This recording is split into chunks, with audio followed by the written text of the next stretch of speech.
السلام عليكم ورحمة الله وبركاته. إن الحمد لله نحمده ونستعينه ونستغفره ونؤمن به ونتوكل عليه ونعوذ بالله من شرور أنفسنا ومن سيئات أعمالنا. من يهده الله فلا مضل له ومن يضلله فلا هادي له. وأشهد أن لا إله إلا الله وأشهد أن محمدا عبده ورسوله. أما بعد، فإن خير الحديث كتاب الله وخير الهدي هدي محمد صلى الله عليه وسلم وشر الأمور محدثاتها وكل محدثة بدعة وكل بدعة ضلالة وكل ضلالة في النار. قال الله تعالى في القرآن الكريم: يا أيها الذين آمنوا اتقوا الله حق تقاته ولا تموتن إلا وأنتم مسلمون. وقال أيضا في القرآن الكريم: يا أيها الناس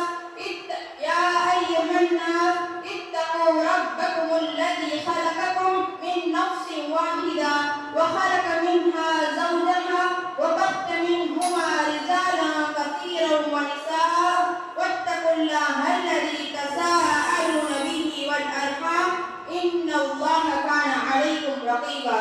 وقال أيضا في القرآن الكريم: يا أيها الذين آمنوا اتقوا الله وقولوا قولا سديدا يصلح لكم أعمالكم ويغفر لكم ذنوبكم ومن يطع الله ورسوله فقد فاز فوزا عظيما.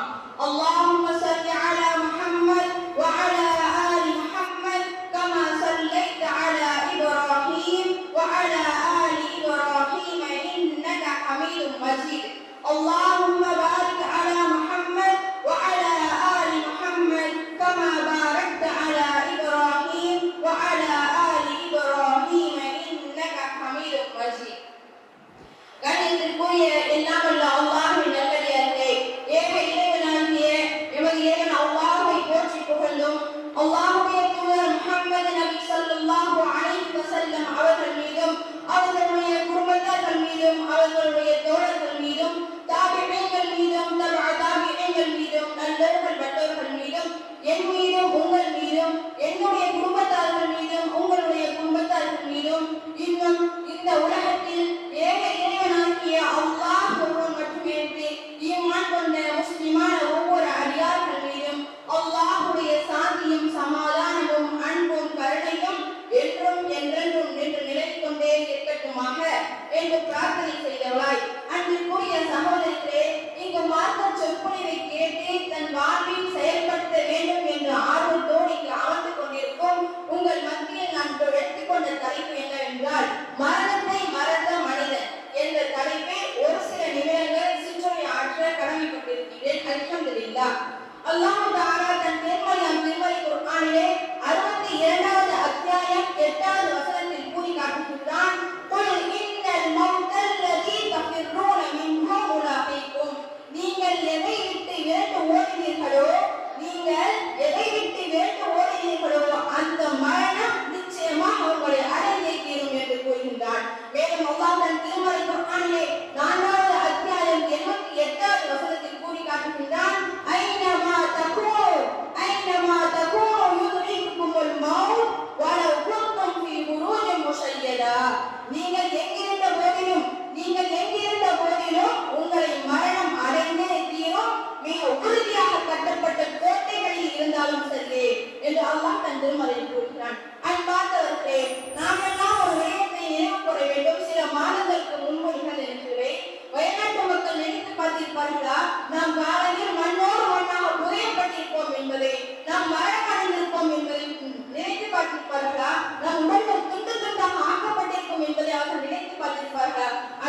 அல்லாஹ் சூரா ஹாக்காவில் அல்லாஹ் கூறினார், சமூக கூட்டத்தையும் ஆடு கூட்டத்தையும் எவ்வாறு அழித்தான் என்பதை பற்றி. காற்றை கொண்டும் பெரும் சத்தத்தை கொண்டும் அல்லாஹ் அழித்தான். காட்சி என்றால் நாம் எல்லாம் அனுபவிச்ச காற்று பலமான காற்று நமக்கு தெரிந்து கஜா புயல் தான். அந்த கஜா புயல் நமக்கு பலவிதமான பொருள் சேதங்கள் ஏற்பட்டிருக்கும். ஆனால் அதுவே நம்மளால் தாங்க முடியவில்லை. அப்போது ஏற்பட்ட சத்தத்தையும் நம்ம பெரும் சத்தமாக நினைத்தோம். ஆனால் அல்லாஹ் காற்றை கொண்டும் பெரும் சத்தத்தை கொண்டும் அல்லாஹ் அந்த சமுதாயத்தை அழித்தான். அல்லாஹ் அந்த சமுதாயத்தை அழித்தான். 7 பகல்கள் 8 இரவுகள்.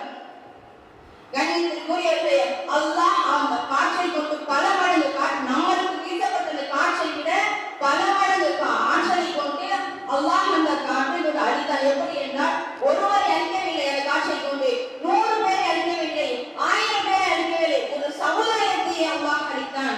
கண்ணியத்திற்குரிய சகோதரிகளே, நாம் எல்லாம் இது போன்ற விஷயங்களை பற்றி நாம் எல்லாம் சிந்தித்து பார்க்க வேண்டும். மரணத்தை அதிகமாக நாம் நினைவு கூற வேண்டும். கண்ணியத்திற்குரிய அல்லாஹ் நல்லடியார்களே, அல்லாஹ்வின் தூதர் ஸல்லல்லாஹு அலைஹி வஸல்லம் அவர்கள் கூறினார்கள், மன் தராபஸாஅதி ஐயதஹர மௌத்துல் ஃபுஜஆ. மறுமையின் அடையாளங்கள் ஒன்றுதான் திடீர் மரணங்கள் அதிகமாகிவிடும். கண்ணியத்திற்குரியவர்களே, மறுமை நாளை குறித்து நபிகள் நாயகம் ஸல்லல்லாஹு அலைஹி வஸல்லம் அவர்கள் நமக்கு என்னென்ன சிறிய அடையாளங்களை கூறினார்களோ அவற்றில் பெரும்பாலான அடையாளங்கள் நிகழ்ந்து கொண்டு இருக்கின்றன. இன்னும் பெரிய அடையாளங்களை தவிர. அன்பானவர்களே, மறுமை சமீபமாக ஆகிவிட்டது.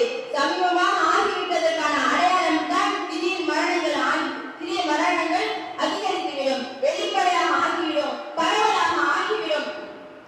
அன்பானவர்களே, இன்று நம்மோடு உணவருந்திக் கொண்டு பேசிக்கொண்டு சிரித்துக் கொண்டு பழகிக்கொண்டு இன்று அமர்ந்திருந்தவர் நாளை ஜனாசாவாக சந்தோப்பில் இருக்கிறார்.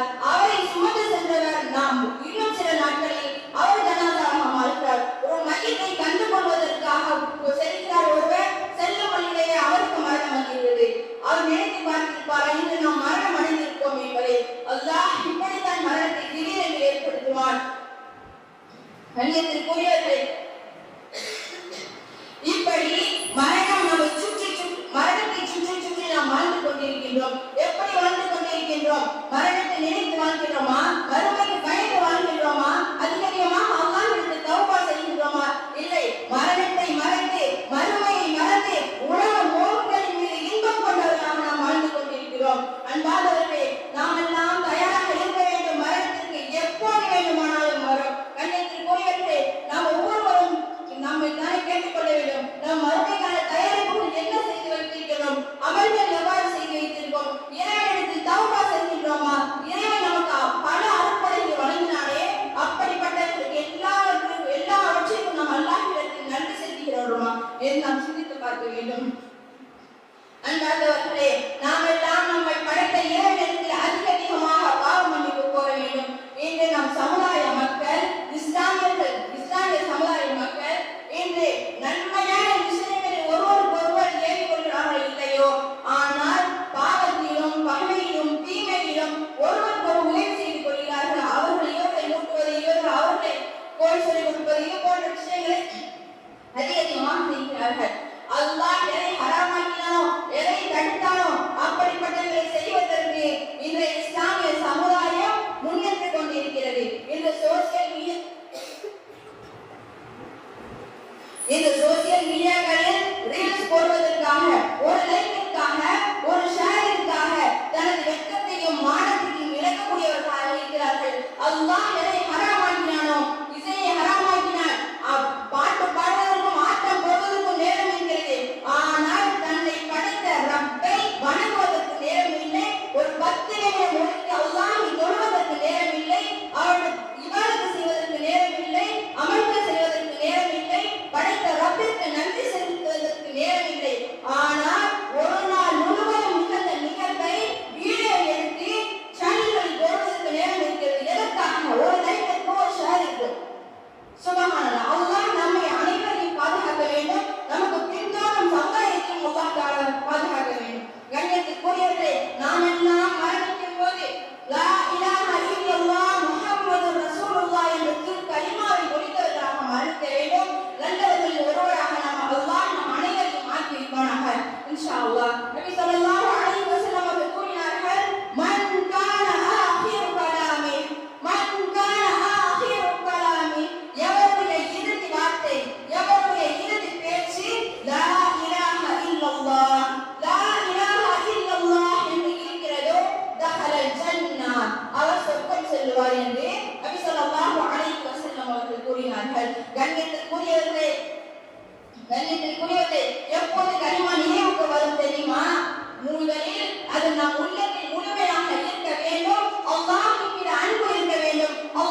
அந்த நேரத்தில் ஒருவர் அல்லாஹ் நினைவுக்கு வரமாட்டான். லா இலாஹா இல்லல்லாஹ் என்ற கலிமாவும் வராது. அல்லாஹ் நம் அனைவரையும் பாதுகாக்க வேண்டும். கண்ணியத்திற்குரிய அல்லாஹ் நல்லடியார்களே, அல்லாஹ் தஆலா தன் திருமறை குர்ஆனிலே 50வது அத்தியாயம் 19வது வசனத்தில் கூறி காட்டுகின்றான். وَجَاءَتْ سَكْرَةُ الْمَوْتِ بِالْحَقِّ ذَلِكَ مَا كُنتَ مِنْهُ تَحِيدُ. மரணத்தின் கஷ்டம் மெய்யாகவே வருகின்றது. அந்த நேரத்தில் மலக்குள் மௌத் சொல்லுவார், மனிதனே, இதிலிருந்து தப்பிப்பதற்கு தான் ஓடி ஓடி ஒளிந்தாய், இதிலிருந்து தப்பிப்பதற்கு என்னென்ன முயற்சிகள் செய்த, அந்த அப்படிப்பட்ட நிலைமை இதுதான் என்று அவருக்கு கூறப்படும். அல்லாஹு அக்பர், அல்லாஹு அக்பர், அல்லாஹு நல்லடியார்களே, நேரம் வந்துவிட்டால் கண்ணை மூடித்தான் ஆக வேண்டும். பார்த்து கொண்டிருந்த அந்த உலகம் பார்க்காமல் போல் நேரிடும். பார்க்காமல் இந்த உலகத்தை அன்று பார்க்க நேரிடும். கண்ணியத்திற்குரியவர்களே, ஜனதாவாக இருக்கும்போது நம்மை சுற்றி உறவினர்கள் எல்லாம் அழுவார்கள். நாம் செய்த நல்ல விஷயம் சொல்லி அழுவார்கள். ஆனால் கத்துவார்கள், கதறுவார்கள். ஆனால் எதற்கும் பதில் சொல்ல முடியாது. நாம் கண்ணை மூடித்தான் ஆக வேண்டும். அல்லாஹ்வின் நல்லடியார்களே, அல்லாஹ் தஆலா தன் திருமறை குர்ஆனிலே கூறுகிறார், ஃபலௌலா இதா பலகத்தில் ஹுல்கூம். தருவாயில் ஒருவன் உயிர் தொண்டைகளை அடையும் போது வஅன்தும் ஹீனஇதின் தன்துரூன், அந்நேரம் நீங்கள் பார்த்து கொண்டிருக்கிறீர்கள். வநஹ்னு அக்ரபு இலைஹி மின்கும் வலகின் லா துப்சிரூன். ஆயினும் நாமோ அவனுக்கு உங்களை விட மிக சமீபமாக இருக்கிறோம் என்று அல்லாஹ் கூறுகிறான். அல்லாஹ் நம்மோடு எவ்வளவு நெருக்கமாக இருக்கிறான். ஆனால் அல்லாஹ் சொல்கிறான், நாமோ உங்களுக்கு மிக சமீபமாக இருக்கிறோம், ஆனால் நம்மை நீங்கள் பார்ப்பது இல்லை என்று கூறுகிறான். அடுத்ததாக கூறுகிறான், எனவே மறுமையில் உங்களுக்கான செயல்களுக்கான கூலி, நீங்கள் இந்த உலகத்தில் ஆட்டம் போட்டதற்கான கூலி, அநியாயம் செய்ததற்கான கூலி கொடுக்கப்படாது என்று நீங்கள் நினைத்துக் கொண்டு இருந்தால், நீங்கள் உண்மையாளர்களாக இருப்பீன். நீங்கள் நினைப்பதெல்லாம் உண்மை என்றால், நீங்கள் சொல்வது உண்மை என்றால், நான் இந்த உயிரை கைப்பற்றினோமே, அந்த உயிரை திருப்பி வீர வைத்து காட்டுங்கள் என்று கண்ணியத்திற்குரியவர்கள், இந்த வசனத்தை கருத்தில் பார்க்கும்போது யாருக்கும் நாங்கள் கட்டுப்பட தேவையில்லை, எங்களுக்கு மார்க்கம் தேவையில்லை, எங்களுக்கு இபாதத்து தேவையில்லை, எங்களுக்கு அமல்கள் தேவையில்லை, தீன் தேவையில்லை என்று திமிரிலே இருந்தீர்களா? எங்களுடைய கட்டுப்பாட்டுக்கெல்லாம், எங்களுடைய திறமையில் எல்லாம், எங்களுடைய அறிவியலில் எல்லாம், எங்களுடைய ஆற்றலில் எல்லாம், எங்களுடைய மருத்துவத்தில் எல்லாம், எங்களுடைய விஞ்ஞானிகள் எல்லாம் என்று ஆணவத்தில் இருந்தீர்களே, நீங்கள் சொன்னது எல்லாம் உண்மை என்றால், இந்த உயிர் வாங்கினோமே, உயிர் வாங்கிவிட்டோமே, அப்படிப்பட்ட உயிரை திருப்பி கொண்டு வந்து காட்டுங்கள் என்று சொல்லப்படும். கண்ணியத்திற்குரியவர்களே, அல்லாஹ்வின் நல்லடியார்களே, உலகத்திலே ஏதாவது ஒரு சக்தி இருக்கிறதா என்று ஒவ்வொருவரும் யோசித்து பாருங்கள். அப்படி யாருக்காவது ஏதாவது அப்படிப்பட்ட ஆற்றல் இருக்கிறதா? அப்படிப்பட்ட ஒரு அறிவியல் இருக்கிறதா? உலகத்தில் உள்ள அத்தனை விஞ்ஞானிகளும், அத்தனை மருத்துவர்களும், அத்தனை அறிவியலும் கை விரித்துவிடும். எப்போது தெரியுமா? கை விரிக்கக்கூடிய ஒரு சந்தர்ப்பம் இருக்கிறது.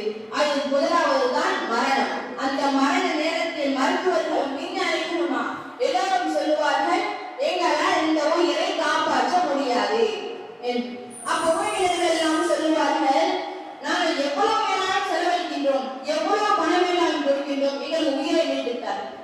அவர்கள் எல்லாம் இவர் அறிவியல் என்றும் ஆற்றல் என்றும் விஞ்ஞானிகள் என்றும் நம்பிக்கொண்டிருந்தது.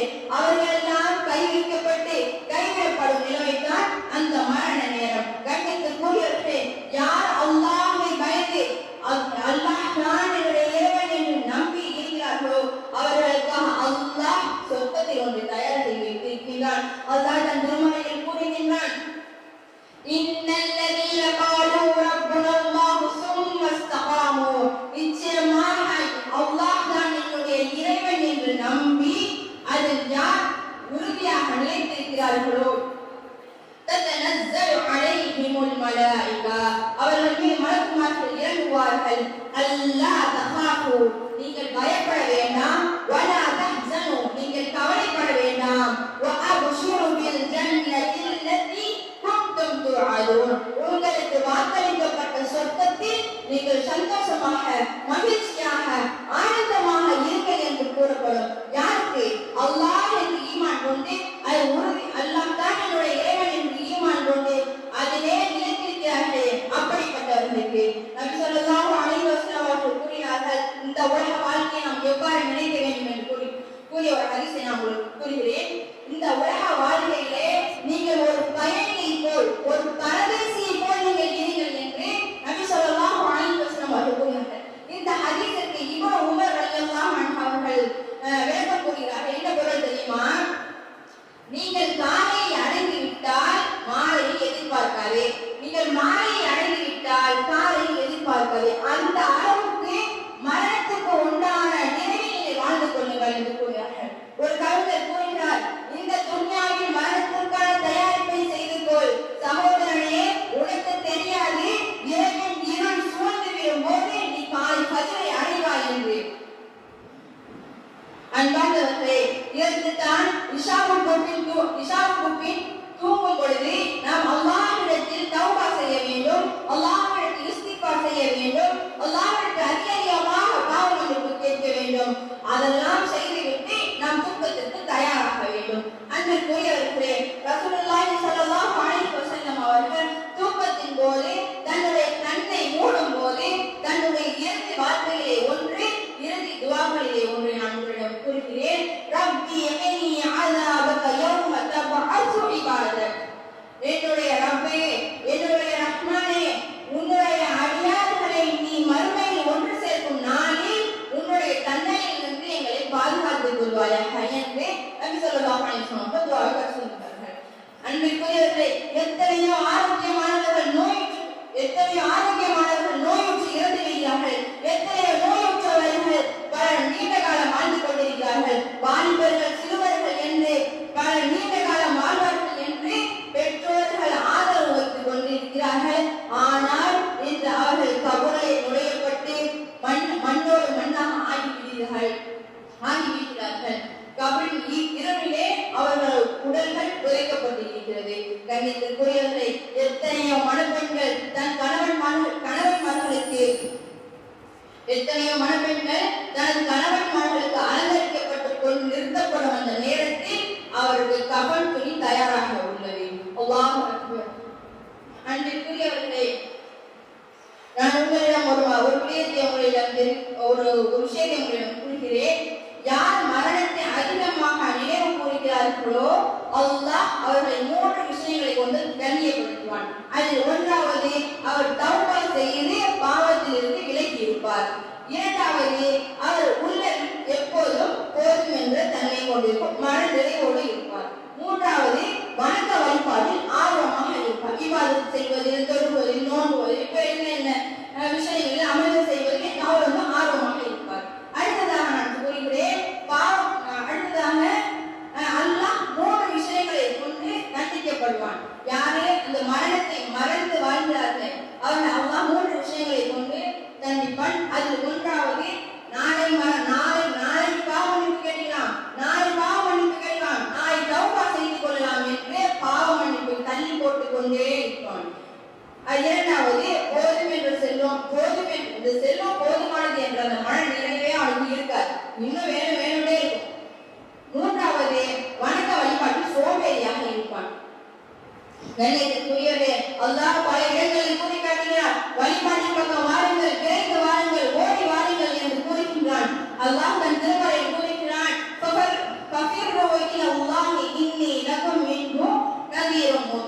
ஆகவே பாவத்தில் இருந்து விலகி அல்லாஹ்வின் பக்கம் வெகு தீவிரமாக நீங்கள் விரைந்து செல்லுங்கள் என்று கூறுகின்றான்.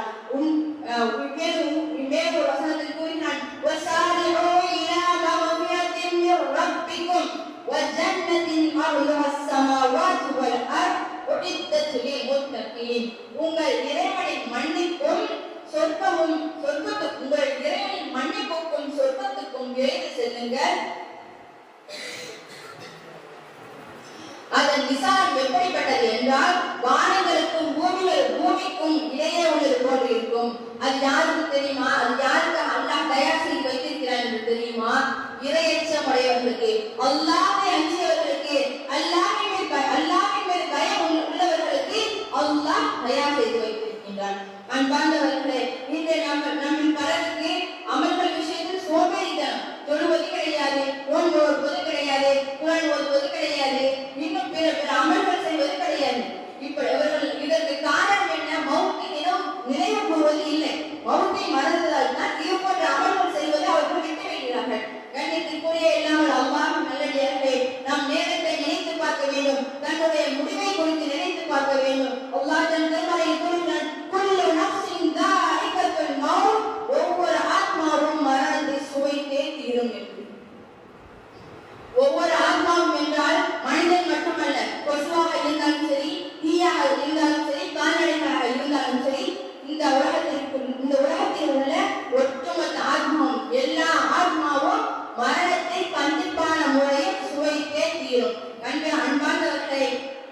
இந்த மரணத்தை சுவைத்திருக்கிற எந்த ஒரு உயிரினத்திற்கும் விதிவிலக்கு கிடையாது. எல்லா உயிரினமும் மரணத்தை அடைந்தே தீரும். கண்ணியத்திற்குரியவர்களே, மரணம் எப்போது வேண்டுமானால் வரும், எந்த வயதில் வேண்டுமானால் வரும், எந்த நிலைமையில் வேண்டுமானாலும் வரும்.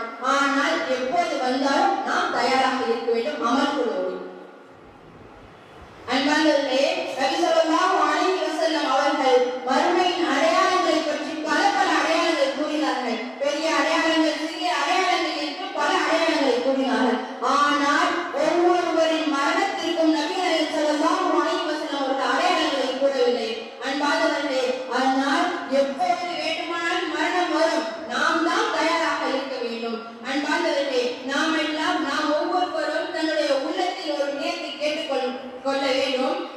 இந்த உலகத்தில் நான் அனுப்பப்பட்டேனே, சரியான முறையில் நான் வாழ்ந்திருக்கிறேனா என்றும், என்னுடைய தொழுகை, இபாதத், அமல்கள் இது எல்லாத்தையும் நான் சரியான முறையில் செய்து கொண்டிருக்கின்றேனா, அல்லாஹ்வும் அவருடைய தூதரும் பல விஷயங்களை நமக்கெல்லாம் கட்டளையிட்டார்களே, அப்படிப்பட்டவர்கள் எல்லாத்தையும் நாம் சரியான முறையில் நிறைவு செய்கின்றோமா? பெற்றோர்களுக்கும் உறவினர்களுக்கும் நாம் செய்ய வேண்டிய கடமைகளை சரியான முறையில் செய்கின்றோமா? என்னால் காயப்படுத்தப்பட்ட நாம் பிறரை கஷ்டப்படுத்தியிருந்தோமோ, என்னால் காயப்பட்டவர்கள், கஷ்டப்பட்டவர்கள், அவர்களிடத்தில் நாம் மன்னிப்பு கேட்டோமா? நாம் எவ்வளவு நன்மைகளை சேர்த்து வைத்திருக்கின்றோம்? நம்மை நம்பி ஒப்படைக்கப்பட்ட அமானிதங்கள் அனைத்தையும் சரியான முறையில் ஒப்படைத்தேனா என்று நாம் ஒவ்வொருவரும் தன்னிடத்தில் கேள்வி கேட்க வேண்டும். அன்பார்ந்தவர்களே, நாம் எல்லாம் மரணிக்கும் போது அதிகமாக நன்மைகளோடு நல்லவர்களோடு மரணிக்க வேண்டும். நாம் எல்லாம் மரணிக்கும் போது லா இலாஹ இல்லல்லாஹ் முஹம்மதுர் ரசூலுல்லாஹ் என்ற கலிமாவை மொழிந்தவர்களாக மரணிக்க அல்லாஹ் நம் அனைவருக்கும் உதவி செய்வானாக. இறுதியாக மாலா ஐயுர் ரஅத், எந்த கண்ணும் பார்த்திராத, வலா உதுனுன் சம்அத், எந்த காதும் கேட்டிராத, வலா கதர அலா கல்பி பஷர், எந்த மனித உள்ளமும் கற்பனை கூட செய்து பார்த்திராத அல்லாஹ் தயார் செய்து வைத்திருக்கும் அந்த சூனப்பதியில் அல்லாஹ் நம் அனைவரையும் ஒன்று கூட்டுவானாக என்று பிரார்த்தித்து இறுதியாக அல்லாஹ்